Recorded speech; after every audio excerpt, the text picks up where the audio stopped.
Hello students, आज इस video में हम स्टार्ट कर रहे हैं नेक्स्ट टॉपिक चैप्टर 9 में एक्सरसाइज 9.3 ज्योमेट्रिक प्रोग्रेशन। जीपी जैसे हम पहले पढ़ चुके हैं अर्थमेटिक प्रोग्रेशन, एपी कहते हैं उसे। यहाँ पे हम पढ़ेंगे ज्योमेट्रिक प्रोग्रेशन। एक sequence A1 A2 and so on AN GP कब होगी?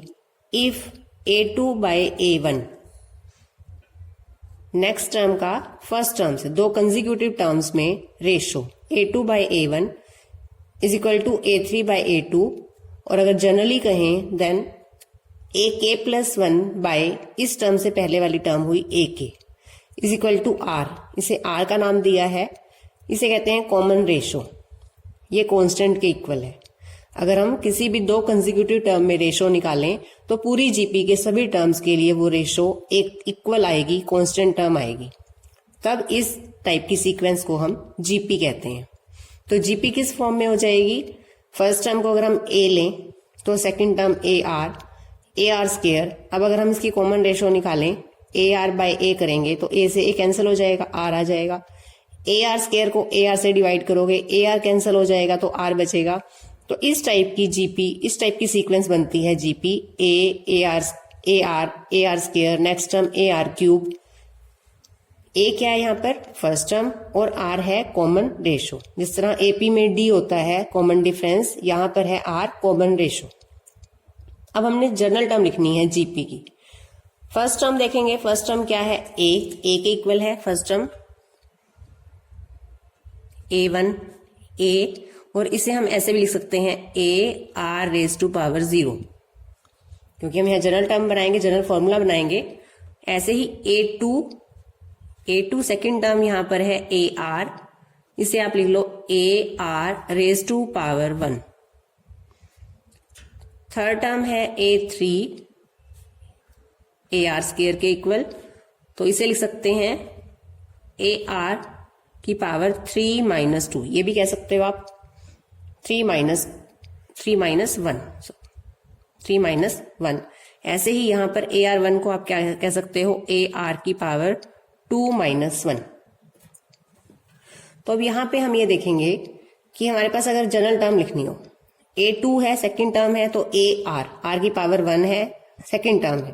थर्ड टर्म में ए आर स्क्वायर है, तो जनरल टर्म में यानी ए एन, जनरल टर्म को शो करते हैं ए एन से, तो ए एन में यहां आएगा A R raise to power N minus 1। आपने जो सी टर्म लिखनी है आर की पावर उससे 1 कम करनी है।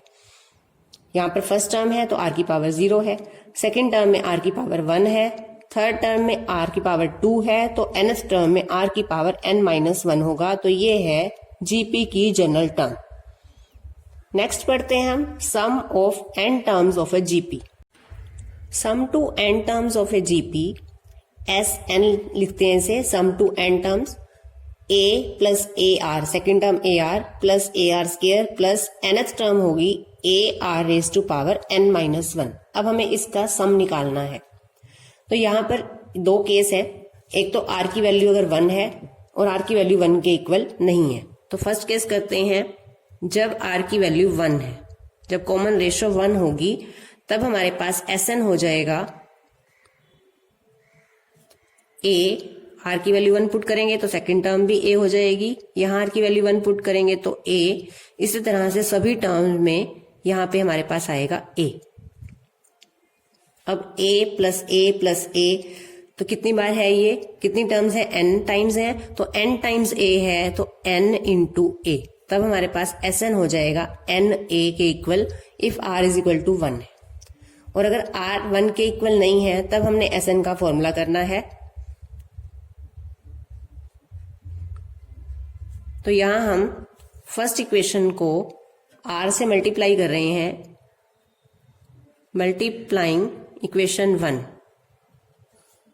Bye R। R से मल्टीप्लाई करेंगे तो ये हो जाएगा R इंटू SN। LHS को भी मल्टीप्लाई करना है। अब RHS को मल्टीप्लाई करेंगे तो ईच टर्म को हम R से मल्टीप्लाई करेंगे, तो ये हो जाएगा AR plus AR square. Third term को करेंगे तो AR की पावर 3 ऐसे ही जब ए आर की पावर n माइनस वन को r से मल्टीप्लाई करेंगे तो r की पावर n माइनस वन यहां पर है, r की पावर 1 और हो जाएगी, तो ऐड करके पावर को r की पावर n हो जाएगा। तो ये हमारे पास सेकेंड इक्वेशन है। अब हम 1 में से सेकेंड को सब्ट्रैक्ट कर रहे हैं। सब्ट्रैक्टिंग 1 माइनस 2, माइनस करेंगे, इसको इसमें से घटाएंगे, Sn कॉमन आ जाएगा, यहां बचेगा 1 minus r is equal to, अब आप ये देखो RHS को जब आप माइनस करोगे इन सबके साइन चेंज रहेंगे, सबके साइन माइनस के हो जाएंगे। अब a यहां पर नहीं है तो एक तो यहां से a बचेगा हमारे पास। अब ये वाला AR इस AR से कैंसिल हो जाएगा क्योंकि ये घटा रहे हैं हम, माइनस का हो जाएगा। AR स्क्वायर से माइनस हो जाएगा, इसके बाद AR क्यूब होगा वो यहां माइनस हो जाएगा। इससे पहले वाली टर्म क्या होगी, AR की पावर n माइनस वन, वो यहां से कैंसिल हो जाएगा, तो सिर्फ ये टर्म बचेगी हमारे पास, और ये भी कौन से साइन की होगी, माइनस की, AR raise to power n। तो इन दोनों को सब्ट्रैक्ट करके हमारे पास ये आता है a minus a into R raise to power n। यहां से a कॉमन ले लेंगे तो हमारे पास आता है 1 minus R raise to power n, Sn into 1 minus r, और यहां से जब हम Sn निकालेंगे तो ये आ जाएगा a into 1 minus R raise to power n by 1 minus r। ये तो हमने फर्स्ट में से सेकंड को घटाया है। हम सेकंड में से अगर फर्स्ट को घटाएं तब हमारे पास Sn कॉमन लेके r माइनस 1 आएगा, तो हमारे पास तब दूसरा फॉर्मूला बन जाएगा a into R raise to power n minus 1 by r minus 1। तो हमारे पास Sn के लिए दो फॉर्मूले हैं। ये फॉर्मूला कब लगाना है हमने, जब r की वैल्यू 1 से लेस देन है, और यहां पर हमारे पास r की वैल्यू ग्रेटर देन 1 है, तब हमारे पास Sn के लिए ये फॉर्मूला है।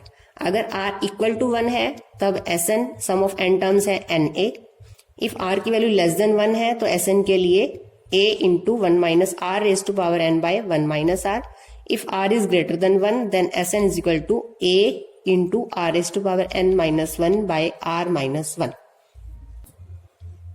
नेक्स्ट है properties of GP। If each term of GP is multiplied or divided by a non-zero constant, then the resulting sequence is also a GP. अगर 3 नंबर हमने GP में लेने हैं आपको क्वेश्चन करने के लिए, तब हम 3 नंबर लेते हैं A by R, A, AR।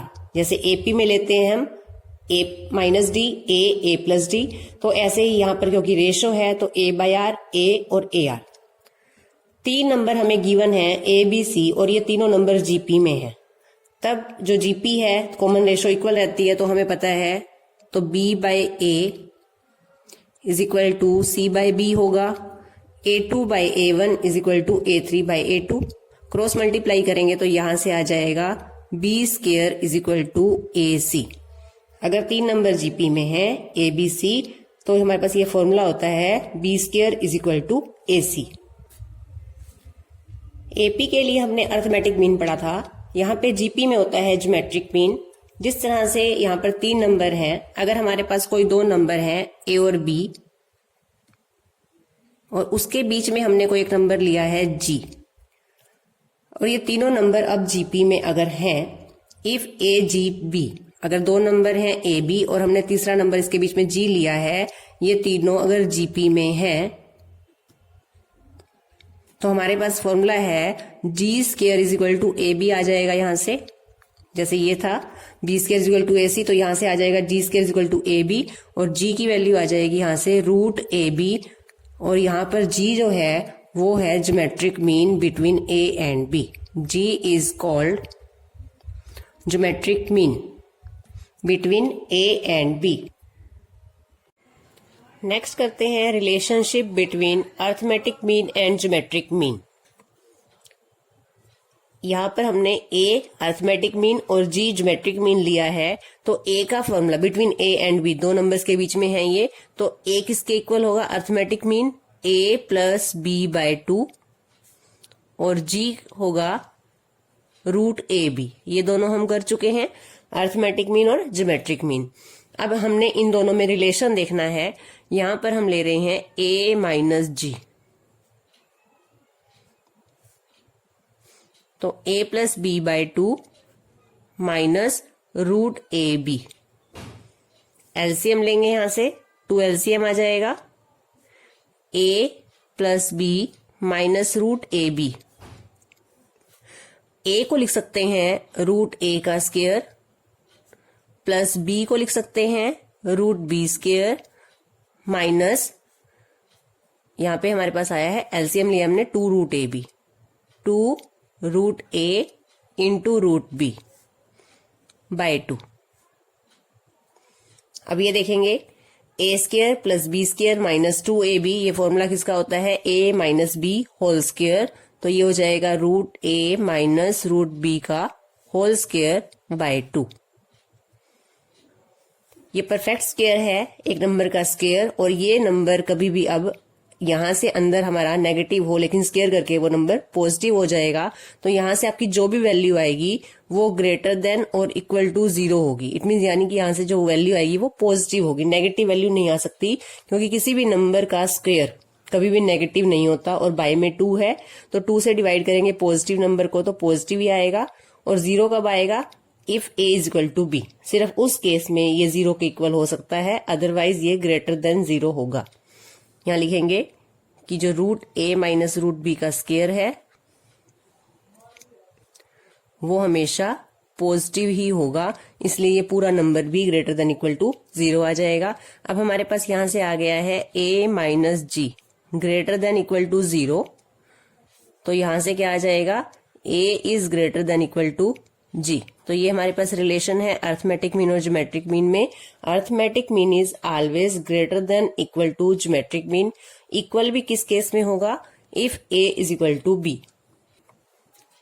Start करते हैं एक्सरसाइज 9.3। क्वेश्चन 1 देखेंगे, find the 20th and nth terms of the GP. ये जीपी गिवन है, इसकी 20th and nth term find करनी है। तो जीपी की फर्स्ट टर्म यहां पर है 5/2। अब हमने यहां से आर निकालना है, कॉमन रेशो। कॉमन रेशो का पहले फॉर्मूला लिखेंगे a2/a1। 5/4 ये a2 है हमारे पास, इसको डिवाइड करना है a1 से, तो मैं यहां इस तरह से लिख रही हूं डिवाइडेड बाय 5/2। फ्रैक्शन है तो हम इस तरह से लिखेंगे a2 5/4 divided by a1। a1 है 5/2। सोल्व करेंगे इसे, 5/4 मल्टीप्लाई करेंगे तो ये हो जाएगा 2/5। 5 से 5 कैंसिल हो जाएगा, तो r की वैल्यू आ जाएगी 1/2। और r की वैल्यू 1/2। अब हमने क्या निकालना है, 20th टर्म निकालनी है, a20 एंड an। तो पहले 20th टर्म का फॉर्मूला लिखेंगे। an का फॉर्मूला है a into R raise to power n-1। तो 20th टर्म का फॉर्मूला हो जाएगा a r raise to power 19। a की वैल्यू 5/2 इंटू r की वैल्यू 1/2, और ये जो पावर है ये r की है, तो 1/2 रेज टू पावर 19। 5/2 इंटू 1 की पावर 19 1 ही होता है, और यहां हो जाएगा 2 की पावर 19। जब मल्टीप्लाई करेंगे 5 1 जा 5, और यहाँ है 2 की पावर 1 मल्टीप्लाई 2 की पावर 19। दोनों नंबर बेस सेम है तो पावर ऐड हो जाएंगी मल्टीप्लाई में, 2 की power 19 plus 1 20। 5/2 raise to power 20 ये हमारी 20th टर्म है। अब हमें निकालनी है nth टर्म। a की वैल्यू 5/2 इंटू r की value 1/2 raise to power n-1। n की वैल्यू हमारे पास नहीं है तो n ही रखेंगे इसे। 5/2 1 की पावर कुछ भी होगी 1 आ जाएगा, बाय में 2 रेज टू पावर n-1, तो यहां से आ जाएगा 5/2 raise to power n-1 plus 1 2 raise to power n। Second question है, find the 12th term of a GP whose 8th term is 192 and common ratio is 2। a8 given है तो पहले a8 का फॉर्मूला लगाएंगे। a8 is equal to a into R raise to power 7। a8 की value है 192। a की value हमें नहीं पता यहां पर, और r की वैल्यू है 2 raise to power 7। 2 raise to power 7 को आप सोल्व करोगे तो ये आपका यहां से आता है 128। यहाँ है 192, ए की वैल्यू निकालनी है 192 डिवाइडेड बाय 128। इसे आप सोल्व कर लोगे तो ये आपका आ जाएगा 3/2। ए की वैल्यू आ जाएगी 3/2। अब हमें निकालना है A12 का फॉर्मूला लगाएंगे AR⁻11। ए की वैल्यू है 3/2 इंटू आर की वैल्यू 2⁻11। यहाँ पे दोनों बेस सेम है, दो नंबर डिवाइड में है, पावर सब्ट्रैक्ट हो जाएंगी तो 2 की पावर 10। 2 की पावर 10 को सोल्व कर लेते हैं। 3 इंटू 2 की पावर 10 टाइम्स मल्टीप्लाई करेंगे। 3 की पावर 10 को सोल्व करके आपका आ जाएगा 1024। 3 से मल्टीप्लाई करेंगे 3072। तो ये है 12th term of GP. Third question है 5th, 8th and 11th terms of A GP are P, Q and S respectively. Show that Q square is equal to P S. 5th term P है, 8th term Q है और 11th term S है। तो given है हमें A5, A8, A11 और हमें prove करना है Q square is equal to P S. तो A5 का फॉर्मूला लगाएंगे AR⁻4, A8 का फॉर्मूला AR⁻7 और A11 का फॉर्मूला AR⁻10। ये हमारे पास 3 इक्वेशन आ गई हैं। अब हमें जो शो करना है Q square is equal to P S. तो पहले पी एस यानी फर्स्ट और थर्ड इक्वेशन को मल्टीप्लाई करते हैं। Multiplying equation 1 and 3।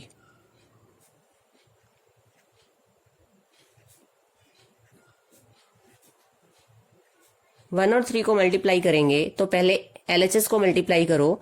AR⁻4 into AR⁻10 is equal to PS। यहां से आ जाएगा A² R⁻14 is equal to PS। अब इसे लिखेंगे A इंटू R⁻7 इस सारे का स्क्वायर। सोल्व करके देखेंगे तो ये A² हो रहा है और R की पावर 14 हो रहा है 7 इंटू 2। तो यहाँ पे हमने लिख लिया AR⁻7 का square is equal to PS और AR⁻7 की वैल्यू Q के इक्वल है तो यहाँ पे रख देते हैं Q² is equal to PS। तो यही हमने प्रूव करना था। जो हमने यहाँ पे शो करना है उसी को देखकर हमने पहले यहाँ पर इक्वेशन 1 और 2 को मल्टीप्लाई किया है। फिर AR⁻7 की वैल्यू हमने यहाँ पर P रखी है, Q है, P नहीं है, Q है यहाँ पे फ्रॉम इक्वेशन 2। क्वेश्चन 4 में गिवन है 4th term of the GP is the square of 2nd term and it's first term is -3। Find its 7th term. तो ये हमने इस तरह से लिख लिया है। अब हमें गिवन है A4 is equal to 2nd term का स्क्वायर। A4 का फॉर्मूला लगाएंगे AR³ is equal to 2nd term AR इसका square. AR³ is equal to A² R²। यहां से एक A कैंसिल हो जाएगा और R² में से यहां से कैंसिल हो जाएगा तो यहां से आ जाएगा R is equal to A और A की वैल्यू -3 है तो R की वैल्यू भी -3 आ जाएगी। अब हमें निकालना है A7। 7th टर्म के लिए फॉर्मूला लगाएंगे AR⁻6। A की वैल्यू -3, R की वैल्यू भी -3⁻6 -3⁻7। पावर इसकी ओड है तो आंसर नेगेटिव आएगा। -3 की पावर 7 सोल्व करोगे तो ये आपका आंसर आ जाएगा।